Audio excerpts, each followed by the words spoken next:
So since MLB The Show 23 is dead as I'm talking right now, I thought it'd be a good idea to make a wish list for MLB The Show 24 Diamond Dynasty. What is going on, everybody? Welcome back to another video, but before we get into the video, I would appreciate if we can get to 1,000 subscribers before MLB 24 comes out. I wouldn't even know what to do with myself. I would appreciate all the support. So I have a list of things that they need to change on Diamond Dynasty. And let me know in the comments down below what you think they should change for Diamond Dynasty. I know I'm not talking about Road to the Show or anything, but I mainly play Diamond Dynasty because Road to the Show is broken. So we're going to talk about general things on MLB 24 Diamond Dynasty. Obviously, the set cards is what they need to take out of the game. Like, literally, as a content creator, you're going to make me work for a card that I'm not going to be able to use until the end of the year. Like, what the hell? Like, literally, why would we grind for that card, like, for hours on end, and then not be able to use it, like, literally the next month? Because as a content creator, I try to do team builds, and I can't even do team builds when there's cards I can't use from, like, 2 months ago. Also, the cards, the ratings, I don't know why it's an 85 diamond and above.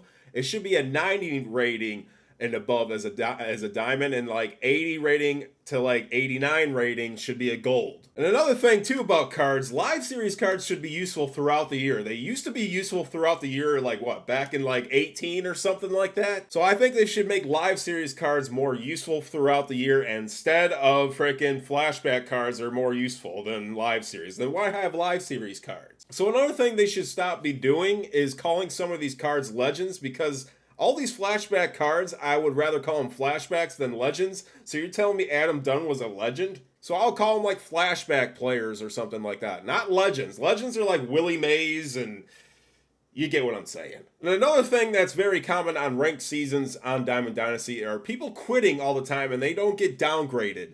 We get nothing out of it, and it's really annoying. So I think they should change it up this year as I'm talking. That every time somebody quits, they should get like a penalty or something like that. You know, like I can't think of anything, but I feel like we should get something out of it as a reward. If they ask for like a friendly quit, and if we accept it, we should get like maybe some stubs back or something, you know? Because like I get nothing out of accepting a friendly. Even if it's in the middle of a game and it's like you're winning by like 4 runs or something and the guy's asking for a friendly, I'm not going to deny it, obviously. So speaking of quitting, the most annoying thing is you'll pitch with like Nolan Ryan for like 2 innings and he's literally dead. And like his energy is dead after a guy quits. I feel like there should be like the amount of pitches he threw. So if he threw like 25 pitches in that inning, his energy should be down like 25%. Not like all the way through. So pause time really has to change. I don't know why these guys get 3.5 minutes of pause time. These guys should know how their teams are set up.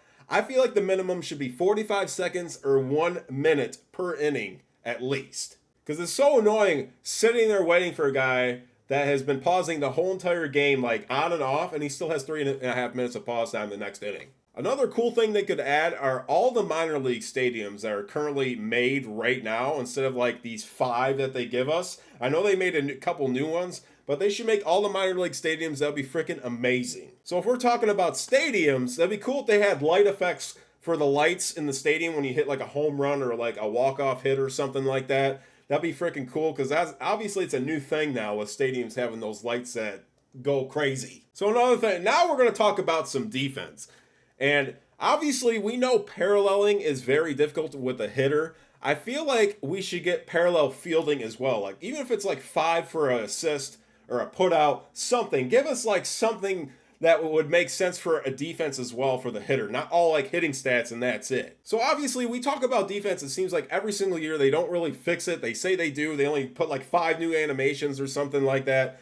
But a common fielder should be able to throw the ball in from the outfield very, very easily. Because every time I watch a game, I see a guy that's bad at fielding, they still get it in quick. The animations are very bad. Like Acuna would, like they make Acuna look bad sometimes. He has, like any diamond player, literally he'll pick it up and take his time and throw it. Like where's the sense of urgency? Sometimes I feel like the diamond fielding, the gold fielding, the silver and common or bronze and common fielding, I feel like it shouldn't really matter based off that kind of stuff, but I feel like everybody should be able to know how to get a ball in from the outfield. It's a very common thing to get taught by. And in the infield, when a player gets it from like, say, a shortstop, deep in, I don't know why they stop, plant, and then throw the ball. It makes total no sense. Like literally, I don't ever see Carlos Correa or somebody like stop, plant, and then throw it. Like it's got to be like an all one transition of throwing the ball. I mean, that seems like every freaking infielder gets it away with the sense of urgency. And another thing is robbing home runs. I know it's very difficult to rob home runs, but that indicator seems like that's been the same indicator for ever since they started making this game. They need to make it a little bit easier. Like, why would you make us try to attempt a home run when it's like 40 feet over our freaking head? It makes no sense because I've been into that before. And another thing for the outfielder with the ball indicator, they remember when they used to have the ball indicator for the outfield, like when it hits off the wall?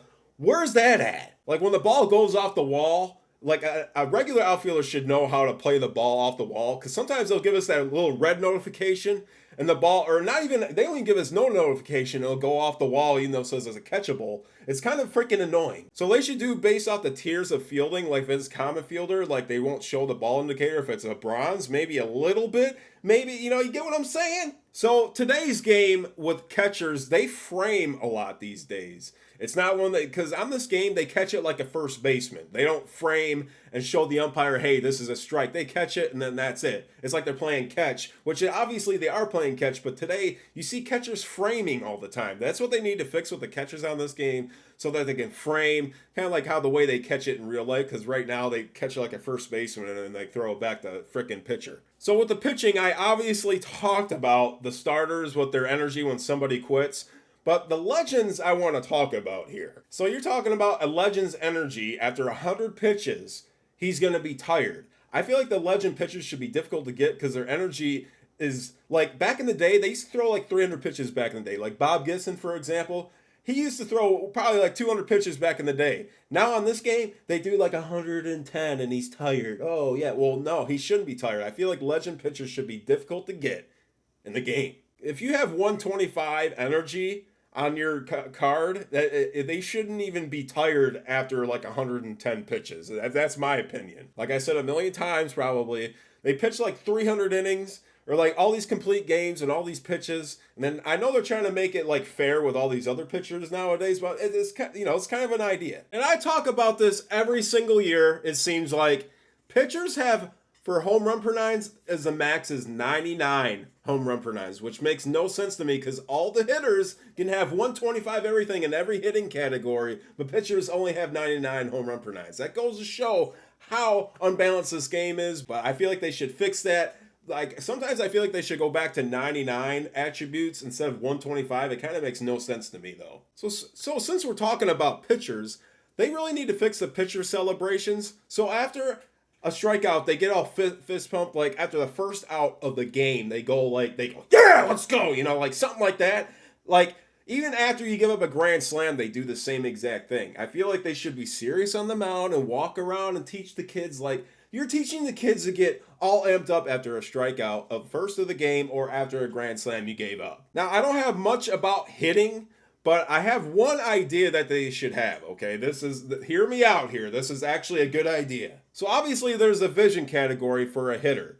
And say a lefty has 125 vision against a righty and a lefty. So you're telling me a lefty has 125 vision against a left-handed pitcher. Most cases, they don't. So I feel like they should make a vision category against righties and lefties because not all lefties are amazing against a left-handed pitcher. And sometimes right-handed hitters are not good against righties and they're better against lefties. So if you guys kind of understand what I'm saying here, I mean, obviously, right? And obviously they got to fix some of the swing animations. When a guy has a two-handed swing and their no doubt home run is a one-handed swing, it makes absolutely no sense. I feel like they should kind of like fix their swing animations. Like the Ichiro swing they have is so freaking weird. I don't know. They really need to make it more smooth. I don't have much about hitting because, I mean, everybody on the game has issues with the hitting. I do too sometimes. Like a fastball 100 miles an hour on here is hard to hit, but other players I play, they freaking hit it like it's no tomorrow. Honestly, I have no idea what else to add for hitting and other things, but let me know in the comments down below what you guys want them to change on Diamond Dynasty. There might be a lot of things I might have missed, but let me know in the comments down below. Make sure you guys like the video if you guys thought these were some good ideas. And make sure you guys subscribe, hit that notification bell so you guys will not miss a video of MLB 24 Diamond Dynasty. Without further ado, I hope you have a nice, fantastical, wonderful day. See ya!